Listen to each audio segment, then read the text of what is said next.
Okay, I'm gonna try doing some of these shorter clips, subjects. The one that's on my heart right now is honor. It's something that matters very, very, very, very much to my spirit, my being. It's honor.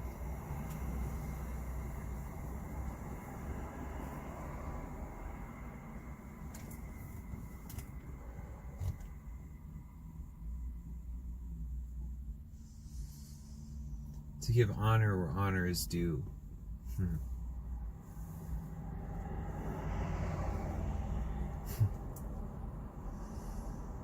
It's an infinitely precious virtue. It's an underlying paradigm.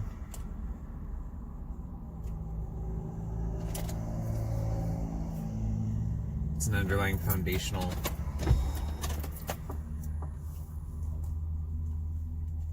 virtue.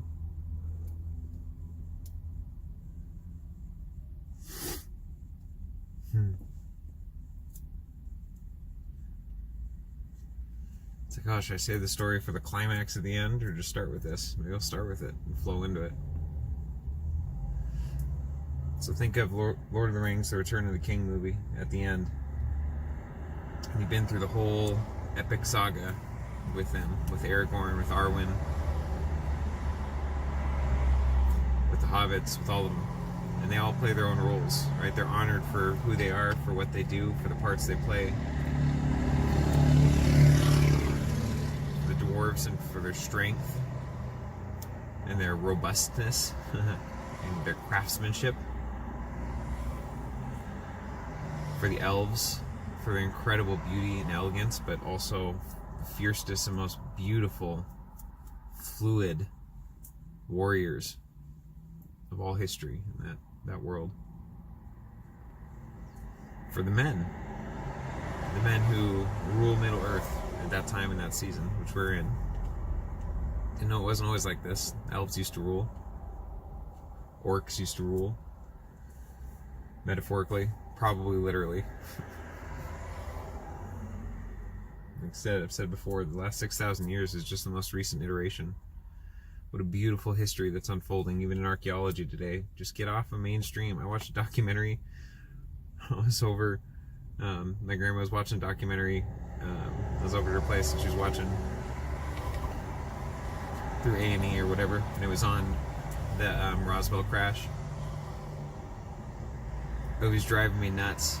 In an hour, they went through like 2 tiny pieces of evidence. Like there's like 2 things in there that maybe get people to open up their mind a little more. Like, oh, maybe they were covering something up. Maybe it wasn't weather balloons. Look, the documents show they directly, intentionally lied to the public to cover it up. I'm just like, oh my gosh. I mean, it's so watered down. It's so watered down. So the history's coming back. There's so many documentaries on YouTube. I can't think of. I think the name is kind of weird for the YouTube channel. I think it's UMAN TV, UMANN, or UMAN, all capitals or something like that. Incredible presentations at these conferences they do with like Linda Moulton Howe. I think that's who it is, and a bunch of others who've done this their whole lives. You know, they have document after document and firsthand interviews and like an hour-and-a-half presentation on there is like fucking 1,000 A&E documentaries. Like, don't waste your time, man. I'm not saying you can't watch it, it's bad to watch it, but man, if you want real knowledge, real gnosis, it's on YouTube. It really is. It's free. It's other places too. There's another one, the Forbidden History of Egypt or something. I bought that series recently. I haven't gone through it yet, but I've seen the previews. Yeah, that's the real stuff. And Beyond the Veil, they've got excellent material through their own experiences. Fearless, Frankie Fearless. Truth Frequency Radio, it's another really incredible station. Also, the Higher Side Chats. And don't, depending on who you are, if you're a little older, don't dismiss the Higher Side Chats, because it starts out, Greg Carl, I believe it is. I've been subscribed to him for, I don't know, a year or more, but I've listened to his, and I've been through most of his material, and he's got hundreds, well, I don't know, at least 100 of interviews, long-form interviews, like Joe Rogan, but it's with the people Joe doesn't have an interest in, and that's fine. Joe's got his own niche. You know, people spent their entire lives and just happened to not get assassinated. Researching the Kennedy assassination, for example. And they've got books. A lot of these people have books that are like 800 pages. I mean, this is what they spent their lives doing. And you hear a long-form interview with them. You get to hear all the backstory, all the details, let alone the, you know, hundreds of documents and all this other stuff they've accrued. It's all there. It's all there. If you want to find it, you'll find it. If you actually want to know. Most people don't. They want to hear just enough. This thing keeps sliding back on my head. I have to tie it around my neck.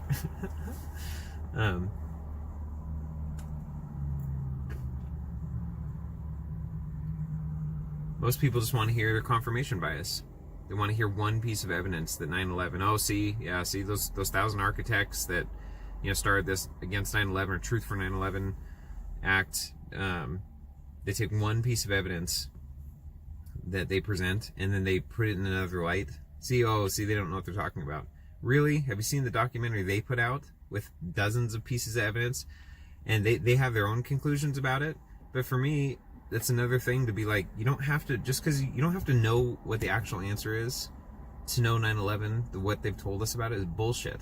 It's just bullshit, man. And also, what's her name? She has an excellent presentation too on YouTube, like 2.5, 3 hours. It's, you know, like, oh, it's so long. Yeah, and you don't have to watch it. That's fine. There's nothing wrong if you don't watch it. But if you really want to know, it is there. And it's there in full to get you to realize that so much of what we thought, what we've been told, that we just accept because our reality seems to work just fine. We still seem to be cushy and happy, and as long as our lives are going okay. Like, I realized a while ago, dude, they're not going to black out the power grid. They're not going to do all that stuff because that's how they control us. That's how they keep us happy. That's how they keep us from questioning things. Why would they want to black out the power grid and stuff? They're already feeding off of us etherically, literally, energetically, electrically, biochemically, our money through all the pharmaceuticals, and was it like $40,000 a month on average that pharmaceutical companies get paid per chemo patient? They're not incentivized to give you the cures, the documentary, The Forbidden Cures of Cancer. That's all you need to know. Again, then they actually give you like a dozen ways that cancer can be cured on there, on that documentary. But you also see full interviews, full document, lots of video from the like early 1900s. People found cures over and over and over again, and the FDA comes in and shuts them down. Malpractice. Come on, man.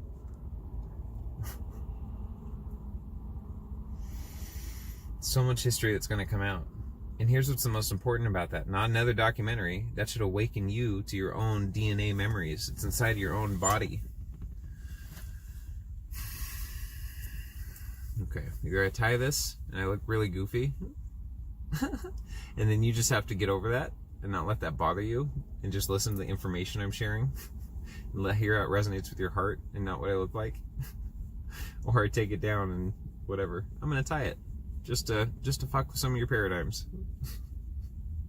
Your programs that want to make you dismiss. Oh, look at him. You know, can't take that guy seriously. Look at it. Look at the way he's wearing his hoodie. He can't be saying anything that matters. That's fine. More power to you. Dismiss it. I don't care. So those who get something out of this, good. Get it in your own heart, not because I said it. You know, I say things really well. I understand that about myself, but I don't say them perfectly. You know, I trip over my words and I use the wrong terms sometimes. That's why you gotta listen with your heart. English is such a bullshit language. It really is. Ancient languages are high technology, and even that's nothing compared to telekinesis, and even that's nothing compared to heart-to-heart light transmission, in my opinion.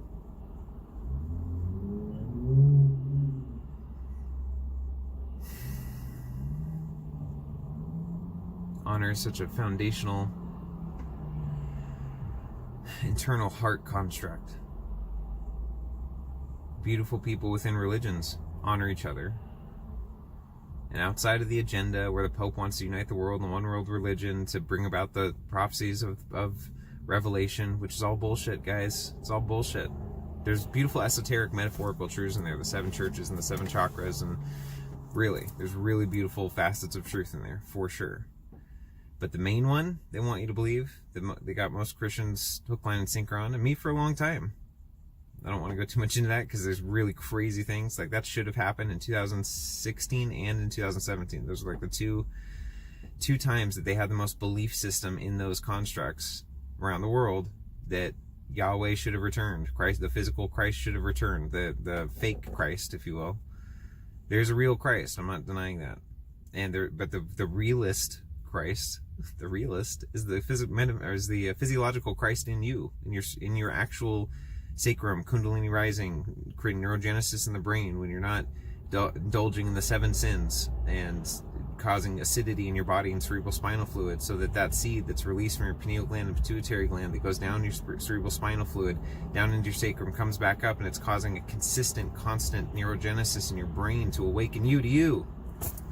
To get rid of the implants, the etherical implants, the literal, physical, crystalline, and all these other holographic, real technology implants that are there. Okay, this tight or not, it's still slipping. So I'm just going to have to I have to let it down.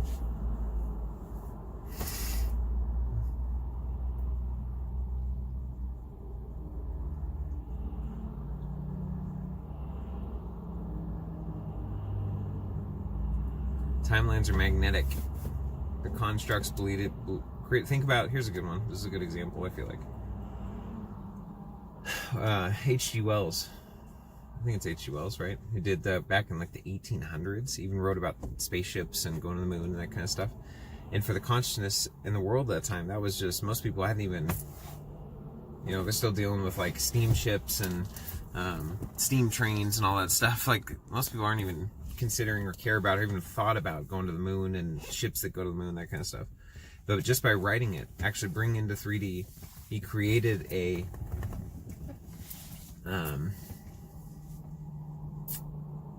placebo for people to read, begin to imagine, and it literally densified that potential future timeline into reality.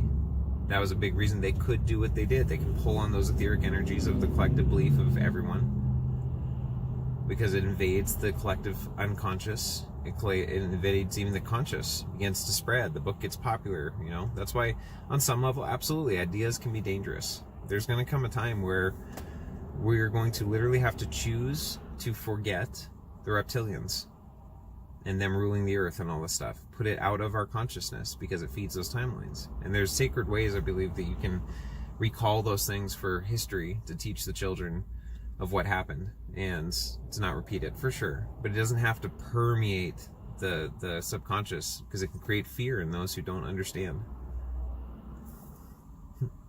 Beard, don't be unruly. I know you're long. Yeah, whatever.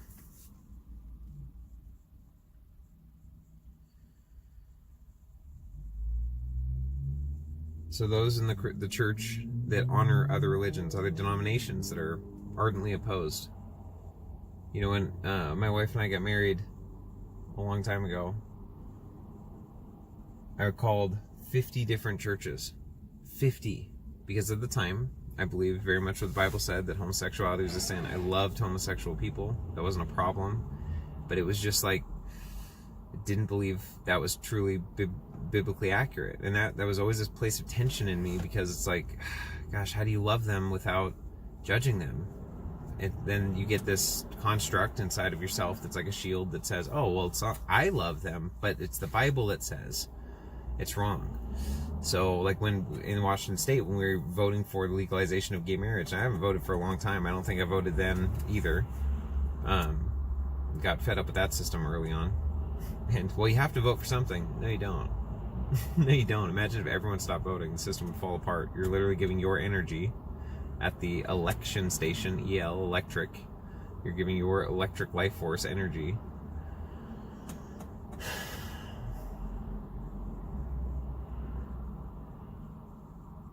And I called 50 churches to see, okay, do you marry homosexual people? Is that something you guys believe is okay? And like, most of them did. That's why it took so long. We had to find one that was in alignment with our belief system. Was that wrong? No, it wasn't wrong. We were staying true to our conscience and our awareness of what we believed was truth at the time. And I encourage every one of you to do that with anything that I say or do. Okay, this is really annoying me when I look in the camera. It just is. You can see my skin beneath it, and it's just annoying. bear with me in this very real live film reading as I mess with the vanity of my beard. I don't know, I can't fix it. I'm gonna pause it. That's how much it bothers me right now, because I'm a human too. Alright, I couldn't fix it, but I feel like that's less distracting to me. Yeah. You need to always stay true to your conscience. You don't want to violate that. You're literally harming your own heart. Bible, there's a verse that talks about, I think it's in Proverbs 3, 4, and 5. Proverbs 3, chapter 3, verses 4 and 5, I believe. And it's something to the effect of, above all else, guard your heart, for out of it flow the well springs of life. Really, guard your heart. You know, and there's so much fear out there. There's so many lies. There's so many false truths, half-truths, partial truths, out of context sound bites. I mean, you know, once you find your clique, your tribe, your denomination, your religion, and you find good, loving, genuine people in there, of course you want to, like, protect that. People who love your children are good people. And they use the terminology you do, that you grew up with, that you believe in, that you've researched on your own, that you have had experience with, and you believe it's actually Jesus. And I've said this before, but I believe that's your own spirit using the glove of Jesus, because that's what you resonated with in your neurology growing up, because of your culture and your family. But it's you, or your higher selves, fractals of your higher selves, your spirit guides, your angels, you know, leading you into truth and peace and wholeness in this life. So never violate your conscience. Don't. You can challenge it. You can really, when I begin to explore outside the Christian construct by mainly reading the extra biblical texts, I determined in myself, I want truth. And if these things, when I researched, they're legitimate texts that were found in the same caves as the biblical texts, and just doing research, I'm like, okay. I was scared to read the book of Enoch the first time. I was really anxious, you know, like, oh my gosh, what if I get deceived? What if, you know, all this stuff? And I'm like, and I felt my spirit, what I thought was the Lord at the time. And the Christians here would say, oh, see, you were deceived. Believe what you want, man. That's fine. I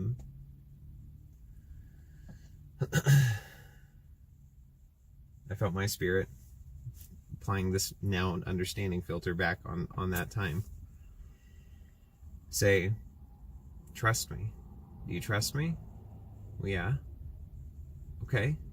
Then just read it. And whatever we come across, we'll process it. We'll deal with it. You know, we'll work it out. Okay. And I began to read. And anxiety melted away. Because you find beautiful truths in there. And truths that for a long time, I was still hardcore Christian for the next 2 years, reading all the extra biblical texts. I just saw the things that had been lost over time. I saw the things that had been kept hidden over time, because there are details that expand your consciousness, just even in the Catholic books that are still in some of the Catholic denominations in the Bible, the additional Deuterocanonical books that were in the 1611 King James Bible, part of the Bible, all through human history, or not human history, since Christ and the books were written, the history as we know it, up through 1611, they were in the same binding. They're separate, not the 66, but they were in the same binding. They were legitimate. Martin Luther himself, there's a quote of him saying something to the effect of, if you're going to read any other books in your life besides the Bible, read the Deuterocanonical books. They matter. That's enough for me, man, to at least read them. The book, there's a text, it's not the Deuterocanonical, but there's a text called the Testament of the 12 Patriarchs. And it's a chapter or a book, a scroll, from each of the 12 patriarchs of the Hebrew tradition, and of Judah, and man, I haven't researched that. I've been out of that. I was diving in that for a long time. I've been out of it for a while, so it's not fresh in my mind. But of the 12 sons of Jacob, and it's the story of them on their dying breath. They're like the end of their life. They call all their children, their grandchildren, to the bedside, and they tell them their life story, their life wisdom, and they have this unique, I mean, that's something I will probably use when I have kids someday. I mean, they communicate ways of not overindulging in alcohol, and look what happened, and ways that, I forgot which one it was, slept with his dad, one of his dad's wives. And, I mean, it caused a massive rift in the family. I mean, major sin and wickedness. And he talks about why he did that and how he repented and how he fasted. He didn't eat meat for 7 years and a bunch of stuff. And they're just so beautiful. There's so much beauty in this text when you take them as metaphor, and when you take them, even if they were literal, and replace the name Yahweh with your own spirit, violating your own spirit. You know, even if you are a Christian, just consider that it could also mean that. How is that going to hurt you? In the Deuterocanonical books, the book of Tobit, I believe, the angel Raphael is present, and I don't believe his name is in the rest of the 66 books. And one of the things he told this man to do before he married this woman, because the last 7 guys she'd married, or 6 guys, I think, the night of their consummation, a demon would come out of her and kill them, something like that. And so he said, okay, when you now your wedding, he showed them how to prepare this sage, or the sage smoke. Sage is a general term of burning something that creates a resonance that clears. They even know it clears now bacteria and fungus and things out of the air, and antibacterial, antimicrobial. But etherically too, it does things, clearing out entities. And he showed them how to catch a certain fish, and then you got it in the guts of the fish. When it burns, the smoke it creates will drive out this demon from this woman. He did it. It worked, right? So I get why they take those things out of the Bible, because that gives a lot more legitimacy to those who read the Bible, of saging and doing incense. Oh, that's not demonic. It could be, sure. It's all about your intention or your lack of awareness of what you're connecting to. You might manifest some kind of demonic thing. But when you put your intention into it, and you know what you're doing, it's a science, it's a technology, that it actually brings healing and wholeness in life. So it's things like that they intentionally take out to keep everyone segregated and looking at our differences than looking at the similarities, because they're the same in all of them. The similarities are more important, not in a one world government beast system, in being humans with each other. That's honor. To honor each one's path, each one's journey, each one's where they're at, why they're here, what they're doing. And we don't know for everybody. We don't know the details. How could I ever know someone else's, all of their life path? You get insights when you're just interacting with people. You get intuition. You get, your spirit connects with their spirit, and there's an awareness, a gnosis, an opening up when you're with them. Like, I see timelines for you that are really strong, of who you're called to be and what you're called to do, and you can see it inside of them and call it out of them and say, look, I see these beautiful things in you. And our avatars, our egos need that. We've been so berated and told we're not good enough, and then they flip the script on that and say, oh, everyone's good enough, let's just give everyone a medal. And they do it in a way that cheapens it. That's not honoring the effort either. It's not. You can honor everyone who participates, but yeah, if you're in a competition, someone wins, someone loses. That's not wrong. You don't have to, but the difference is you don't shame them for losing. You don't be the stereotypical in movies, drunk father who just shames the shit out of his kids for not being first and not getting straight A's. It doesn't have to be black or white. It's not binary. It's bullshit. You honor the effort for sure. So there's participation ribbons. Fine. Most people throw those away. But there are rewards for competing, for training well. Some people, are born more athletic, but a lot of times they train really hard. They win because they deserve it. They earned it. It's a beautiful thing within that little context. Doesn't mean that they should also rule the world and also be superior to other people. It's not about their value as a person. It's their reward within that paradigm of the competition for the effort they put in. Hello, makes sense to me. That's also honor.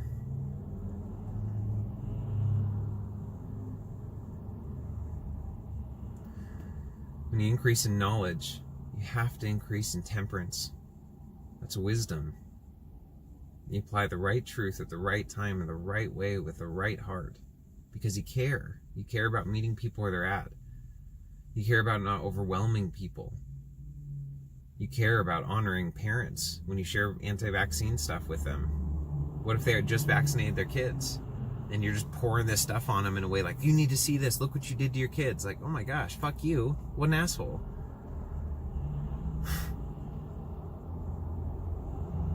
It's a very intentional walk a lot of ways. And the more you integrate that, the more it's natural. You understand, you feel when it's the right time to share things and when it's not. You want the information, the knowledge you share, to be something that will open doors for them. whether right in that conversation or in the future, dropping a little tidbit here and there, not in an arrogant way, but in a way that allows them later to think about or not be able to stop thinking about one little comment you made. And a lot of times it's unconscious. Unconscious. Things that just come out and come back later and somebody like, when you said this, I just couldn't stop thinking about it, and I did my own research, and I'm so thankful you just made that comment. And you're like, oh, I didn't even realize I made that. And really? That comment got you to keep thinking about it? Okay, that's cool, because if it were me, I probably wouldn't have thought twice in your shoes. But that's why you honor everyone's own spirit. Taking whatever words, whatever you are. Me just doing this video and like playing with, stop pausing it to do my beard. I mean, there's people who are gonna like really appreciate that. I'm not trying to be perfect all the time. I mean, I was trying to fix it to be perfect, but it's not like for the video, oh, I need to redo the video because my beard wasn't right. Man, come on. We're all people. We're all humans. I love leaving that kind of stuff in. It's normal. It's natural. You know, it's human. It's beautiful.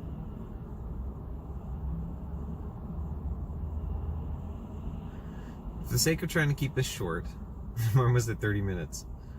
My other ones are like an hour plus, so that is shorter. I'll end with this beautiful, epic, climaxing, poignant piece of honor, story, anecdote, metaphor, movie, analogy, paradigm. In the end of the third Lord of the Rings movie, when Arwen and Aragorn are finally seen for who they actually are, for what they've done, what they've been through, they're seen by the people and honored and put in their rightful position as rulers, good king and queen that love the people. And we know that because we've seen their story, you know, through the whole first 3 movies. And it's like, oh, man, if we had king or queen, I'd want them, you know? And they're being honored and bowed down to, and it's beautiful. It's just all their glory and splendor and majesty, truly. And then it comes to the hobbits. And the hobbits bow. And Aragorn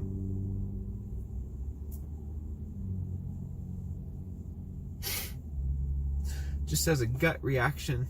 Just, no, my friends, you bow to no one.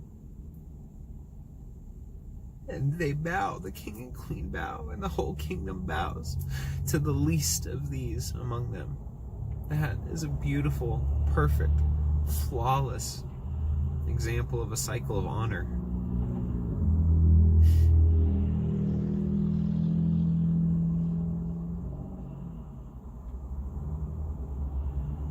Honor.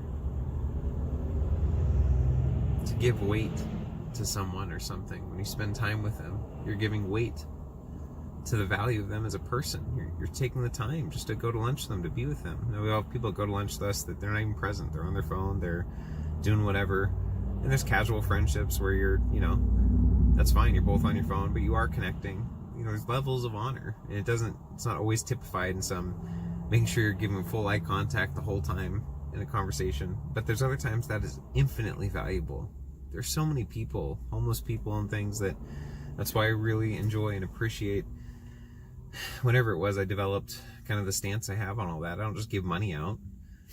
I intuitively give money out when I feel led to, even if it seems to me that they're just going to use it on drugs. If I really feel in my heart that I was supposed to give them money, I give them money. And what they do with it's on them. I was true to my conscience and my heart. But most of the times when they come up asking for money, which happens in my work truck a lot, downtown Seattle, you know, I'll ask, I said, well, or if they need some money for food. I said, well, can I buy you some food? Oh, no, I just want money. Well, I'll buy you some food, but I'm not going to give you money. Oh, okay, no, that's fine then. Okay, fine. But many times, really, like, really? You buy, you know, I said, yeah, let's go in here. I'll buy you some food. Go into a restaurant and just sit down with them. And just give them time, not just the money, not buy the food, have a nice day. And it doesn't always work. Sometimes I don't have the time. I have to, here's some food, I gotta get back to work, I gotta go. But when I have the time to just sit with them, let them eat, let them talk, ask them questions, joke with them, treat them like a person. Honor them, give weight to them as a human being. Time with our grandparents, our elders. honor their stories. You will miss it. I promise. You'll regret it. If you don't, you will. And notice if you're annoyed, you're frustrated, that's in you. That's not them. It's not because their stories are boring. It's because you don't know how to honor. You don't know how to be a good grandson, a granddaughter. And that's okay. We weren't raised to in our culture, in the Western culture. I just found out that in Japan, they put the elementary schools next to the nursing homes to integrate that awareness, that honor of your elders. I don't know what it's like in Japan, but in other countries, you live with your elders. They don't ever leave. You know, you build onto the house often. You get married, you build your own portion of the house. They build and build out, but you're always with family. So you honor and respect them. In other cultures, even if they're a year older than you, 6 months older than you, they're always sitting higher than you in meetings. It's not a superior value thing, it's honor. Honor is so infinitely valuable. Honor is the bridge to connection, human connection, into plants, into the land, into the grass, into the sun. To stop in the middle of the day, close your eyes and stare into the sun. To give weight, to give your time, to just be grateful for the sunlight, to receive, to put your feet on the grass, to honor the earth, the way she absorbs all that negative energy from all these constructs and sacred geometry grids on the surface, and the fracking and the oil drilling for 200 years or 100 years now, give or take. The stuff that they've just raped and pillaged Mother Earth. To honor her, to sit with her, to lay in the grass, just to thank her. Thank her that she hosts us. That these bodies are constructed from her atoms and her material. The trees, the patriarchs and the matriarchs of the trees. Go hug a tree, man. Do it. Change your life, little at a time. Some people are more sensitive than others. I've been reactivating I've been very sensitive, but not in those ways. I never knew. Then put your hands on the side of a tree and your forehead on the tree. Just to say I love you and to thank you that you exist. Thank you that you turn carbon dioxide into oxygen so I can breathe.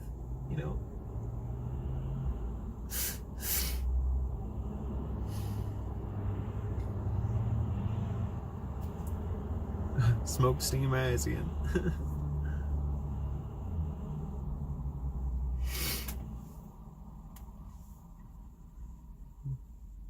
Honor. It's a beautiful thing. Something I want to embody more and more every day of my life. You can honor the role of the president because he's the president. You don't have to like him. You don't have to agree with him. But you honor the role of leadership and the weight and the mantle and responsibility that carries. Honor the position, not necessarily the person. The person may be a piece of shit pedophile. I'm not saying that about our president now, but most of the presidents we've had, and politicians, and the times are changing. But you honor their role as an elected official, chosen by the people, whether in their ignorance or not, they were. So you can interact with them like a person.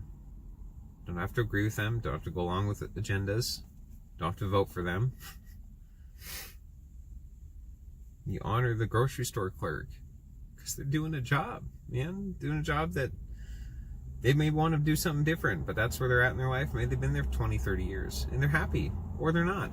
Either way, you're honoring the fact they're bagging your groceries.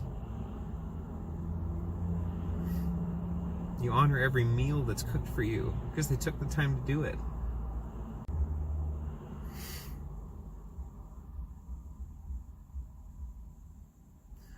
Feels like a good place to end. I'll end there. I love you. Like, subscribe, comments down below, start discussions, conversations. Trolls and assholes will be deleted. Times are changing. That stuff doesn't matter. I don't need your attention. I don't need your extra likes or dislikes. You can dislike the video. I don't think I can do anything about that. Whatever. You can delete your comments, though. I won't tolerate that. Honor each other. Honor where everyone's at. Honor their journey. Ask questions in a way that aren't prodding and poking. Think about it a little bit before you type the question. Can I word this a little differently so especially with text. Text is very sterile. Even with emojis. Use more emojis, please. Really, it helps, you know? Because it's like, were they being sarcastic when they asked that? I don't know. Even put in parentheses, not being sarcastic, you know? Like something. Like, think about it a little more. IDK, I don't know. That's fine. Most people know that, you know, those kind of things. It's okay to do shorthand, but just think about it. Think about how it'll be perceived by others. It doesn't mean you don't be who you are because of what other people think. No, but you honor the fact that people might read this and you want your question or your answer or your comment to be perceived as you mean it, right? And most people mean it sincerely. So take a little extra effort to use the tools that we have, emojis and things with the shit language English. Use a dictionary and a thesaurus. Find other words that are similar to what you're trying to say, but they're nuanced differently. They matter. They do. They really do. In beautiful ways. Honor. It's a beautiful thing. Okay. Till next time.